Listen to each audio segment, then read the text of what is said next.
Good afternoon, everyone. Welcome to today's update on COVID-19 in Alberta. With us, as always, is Dr. Deena Hinshaw, Chief Medical Officer of Health for the province. Dr. Hinshaw will provide a brief update, and then once she is finished, we will open the floor to questions. Thank you, Tom, and good afternoon, everyone. Before I provide today's numbers, I want to speak again about vaccine safety. Safety monitoring is of the utmost importance for all vaccines, and I want to let Albertans know how we are doing that monitoring here. First of all, Canada's review process prior to licensing a vaccine for use in this country is among the best in the world. Both of the vaccines we are using went through a rigorous testing and Health Canada approval process. Here in Alberta, we have now administered 95,243 doses of the Pfizer and Moderna vaccines. These have gone to residents and staff in long-term care and designated supported living facilities, respiratory therapists, paramedics, and those who work in ICUs and emergency departments, as well as healthcare workers in medical, surgical, and COVID-19 units. There have been 18 adverse events reported following the more than 95,000 doses that have been administered, with an overall rate that remains lower than this year's pneumococcal vaccine program. 6 of the adverse events have been an allergic reaction, and these individuals are seeing an allergist before getting their second dose. Other reactions have been symptoms such as diarrhea, vomiting, or a rash. We will continue to monitor every dose that is administered to make sure we're protecting Albertans' health. I'm providing regular updates on this because I want Albertans to understand that we are watching closely and that the benefits of these vaccines far outweigh the risks. I hope this information helps Albertans understand what the options are and make the informed choice to get immunized when it's their turn. That choice will help protect them, their loved ones, and their community. That choice will save lives. Turning to today's update, over the last 24 hours, we have identified 669 new cases of COVID-19 in the province and completed about 14,900 tests. That puts our current positivity rate at about 4.5%. There are currently 167 schools on alert and 2 outbreaks declared in schools in the province.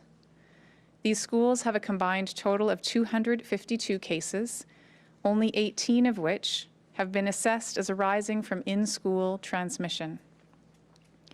There are 744 people in hospital, including 124 who have been admitted to the ICU. It is important to remember that it is the number of people currently in hospital that I am providing, not all those who have ever needed hospital care since the spring. To put this into context, over the last 10 years, we have had an average of just over 1,500 total hospital admissions for influenza annually. For COVID-19, the comparable number comes from less than a year of data. More than 5,000 people have needed hospital care since the pandemic began for COVID-19 in Alberta. Sadly, 21 new deaths were reported to us in the last 24 hours. After having a few days of lower numbers, I am sorry to have to report this increase today. Each number represents a person lost, and my sympathies go to those mourning the loss of these individuals, as well as anyone else grieving the passing of someone they loved. To prevent these outcomes, we need to remain vigilant. Recently, our public health teams have been made aware that some employers are asking their employees who have been identified as close contacts of confirmed cases to come back to work as soon as they receive a negative test result and before the legally required 14-day quarantine period. Not only is this the wrong thing to do to protect each other, it is also illegal. A test is only a snapshot of a particular point in time, and someone who has been exposed to the virus can become sick up to 14 days after their exposure. This means that someone who is a close contact of a confirmed COVID-19 case can test negative on day 3 and then test positive on day 7. That's why it is critical that the mandated quarantine and isolation protocols are followed and respected. I would ask that all employers respect the need for staff to isolate for the full mandatory period and support them however possible during this time. We have also heard from some families who are wondering how the eased restriction for outdoor social gatherings applies to those living in continuing care. This includes long-term care, designated and other licensed supportive living facilities, and hospices. Across Canada and right here in Alberta, we have seen the tragic toll this virus has taken on the elderly, especially those living in continuing care and congregate living settings. The impact on the physical, mental, and emotional health of these residents has been significant. The restrictions implemented over December have also been very difficult for the families of those living in care who have been unable to visit them in person.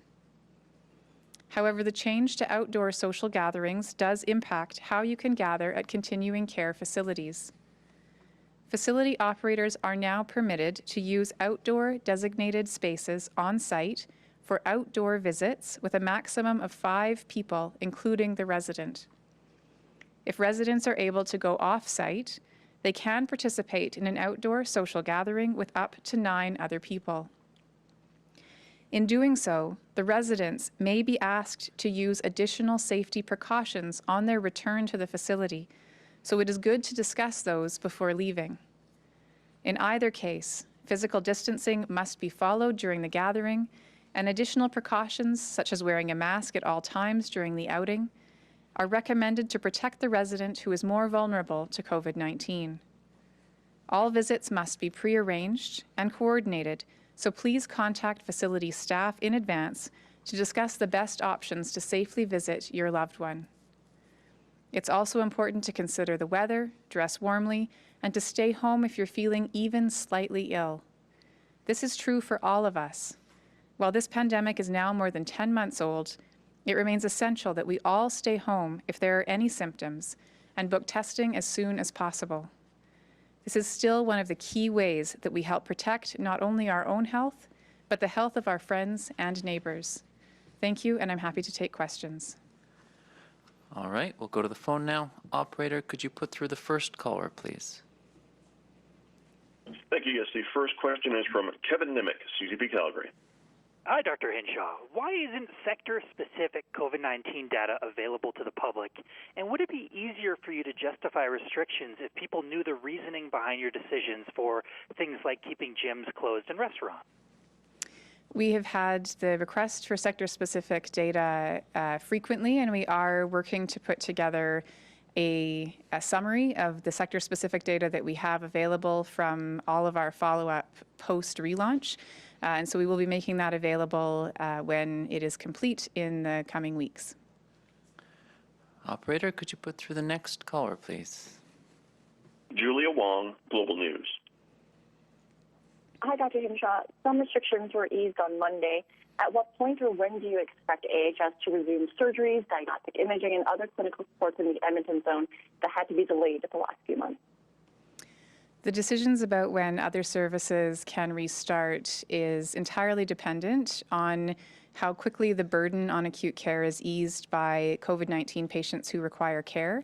So the timing, again, will depend on all of us, how we're bringing the transmission down, which eventually will lead to reductions in hospital numbers. But as I mentioned earlier, we still have a very high number of people in hospital, and it's only when all of those individuals who no longer need care can be safely discharged, and we are no longer having numbers coming in from those who newly need care, that there will be enough capacity in the healthcare system to be able to resume additional services that currently are paused, so those resources can be allocated to that pressure from acute care COVID needs. Operator, could you put through the next question, please? Jeff Levine, Edmonton Journal.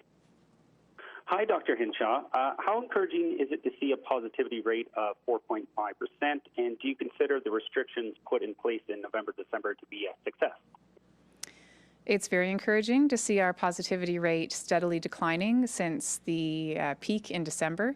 And I would say that the data that we have indicates that the restrictions put in place in November and December have achieved so far their intended outcome. What is critical at this point is that we maintain enough measures to continue going down. As I mentioned earlier, while we have lower case numbers and lower positivity rates, we are still seeing a large number of people still needing hospital and ICU care. And so we need to build on our collective success by going slowly towards allowing some additional activities and not experiencing a rebound if we open too quickly. Operator, could you put through the next caller, please? Jason Herrick, Post Media. Hi, Dr. Hinshaw. I spoke with a few healthcare workers this week who are frustrated by canceled vaccine appointments. One of them even told me the decision had employment consequences for her after a employer passed on her because she hadn't yet been vaccinated. Wondering what you would say to healthcare workers upset about the delay in vaccination, and I'm wondering whether there's a timeline for when healthcare workers who have not received their first dose to be immunized. First of all, I understand how frustrating it is, especially given that as late as last Thursday, before we were aware of the Pfizer vaccine shortage, we were strongly encouraging all healthcare workers to book appointments as quickly as possible. So I can imagine how frustrating it is to have many people who were doing their best to get that vaccine, only to have the vaccine supply change so quickly after that. Unfortunately, with the numbers that we're seeing right now in terms of the anticipated Pfizer doses that will be coming to us in the next several weeks, we simply do not have enough vaccine to be able to both provide second doses to those who've already received their first and also to offer first doses to additional people.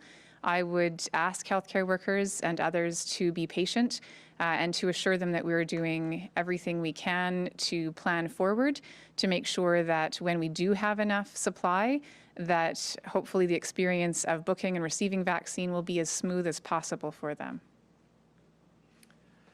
Operator, could you put through the next question, please? Terry Tate, Globe and Mail. Hi, Dr. Hinshaw. Thanks for taking my question. I'm wondering if you can give us some specific examples of what Alberta has done to work with federal government and local partners in Indigenous communities that are still suffering from really high test rates. Thanks for the question. I want to emphasize that my admiration for the leadership that First Nations and Métis leaders have provided in their communities continues, and that for the first many, many months of this pandemic, the rates in First Nations and Métis communities were lower than outside in the general population. Unfortunately, as we saw the rates in the general community rise in the late fall, those did have an impact on First Nations and Métis communities. And unfortunately, as you referenced, there are many now dealing with outbreaks that are very challenging to control. We have been meeting with different First Nations leaders. We have also been working with Alberta Health Services to determine how we can best support the efforts of the local leadership as well as the First Nations and Inuit Health Branch in being able to support testing, being able to support where needed, if there's any supports required in the isolation and quarantine locations that are available to support people who are living in crowded households. And of course, continue to have conversations with respect to how we can offer other supports that these communities might need. Operator, could you put through the next question, please? Yes, our final question is from Dean Bennett, Canadian Press. So, hi, Dr. Hinshaw. Can you clarify for me the vaccination situation in the sense that there was a push on before around Christmas to do first doses, and now we've done 95,000. But now we're into the second window of doses for second doses, but at the same time now they're facing a shortage. Is there a possibility that some Albertans will not get the second dose they need within the appropriate time window? And if so, what does that mean for them? We offered the first dose, as you know, starting in mid-December. So we've actually already been providing second doses to those Albertans who are eligible for it. with the current situation and the significant shortage that we're facing, we are needing to adjust plans. And so, as you know, that does mean in the interim, we're unable to offer first doses for a period of time. With respect to second doses, we are prioritizing residents of long-term care and designated supported living facilities to receive their second dose within the 21 to 28-day recommended interval. And we are also looking within our available supplies to be able to provide the second dose to all others who've received their first dose within the maximum allowable window of that 42 days that was endorsed by the World Health Organization and the National Advisory Committee on Immunization. So right now, again, there's detailed planning underway to look at those allocations that are going to be coming into the province, and we will be doing everything possible to get the second dose to those individuals, again, within those 2 time windows. All right, there are no more questions in the queue, so thank you for joining us today. Dr. Hinshaw will provide another update tomorrow afternoon. Have a safe night.